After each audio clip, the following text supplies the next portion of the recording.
Direction le nord de la France à présent avec cette tradition qui remonte au Moyen-Âge, celle des géants. Ces gigantesques personnages, part essentielle du folklore local et qui défilent dans les rues lors des fêtes populaires. Leur fabrication, Pierre en a fait son métier. Il est ce qu'on appelle un facteur de géants et à 25 ans, il est le plus jeune de France. Linda Kerfa l'a rencontré.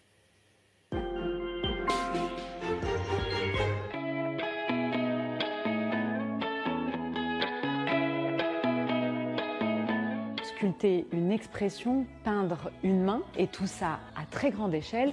Aujourd'hui, je suis dans un univers de géants et c'est sous les mains de Pierre que ces personnages prennent vie ou se refont une beauté.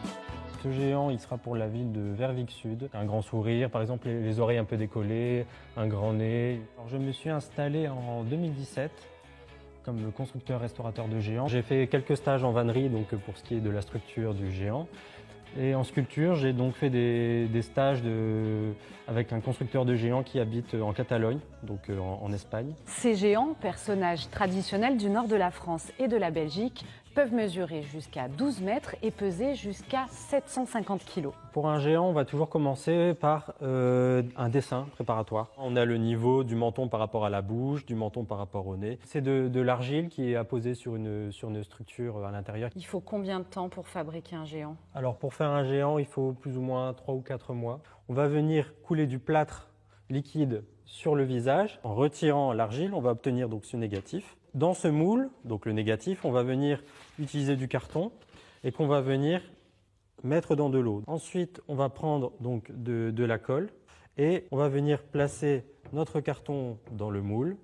Et quand on démoule, on a donc exactement la même forme qu'en argile, mais en carton. Et on va venir donc peindre avec différentes couleurs pour donner vie. La cage en osier qui, elle, va donner la forme du géant. On peut très bien imaginer par exemple des fesses ici. Donc le porteur rentre à l'intérieur. Il va poser ses épaules sur les mousses ici. On peut tourner. Et voilà, le géant, il peut danser, il est prêt à défiler. Je travaille surtout pour des communes. Il y a 3 ou 4 géants qui sortent de l'atelier chaque année.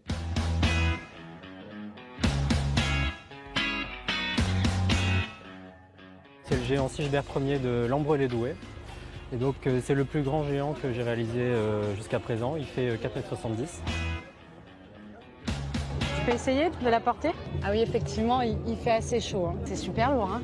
Je la tiens pas du tout là. Non, bah c'est pas grave. Et voilà Pierre qui fait danser la géante.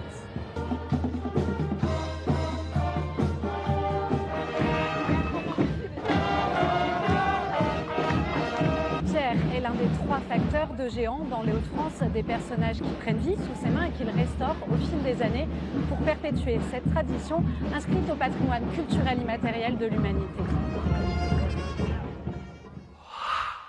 La rumeur courait depuis plusieurs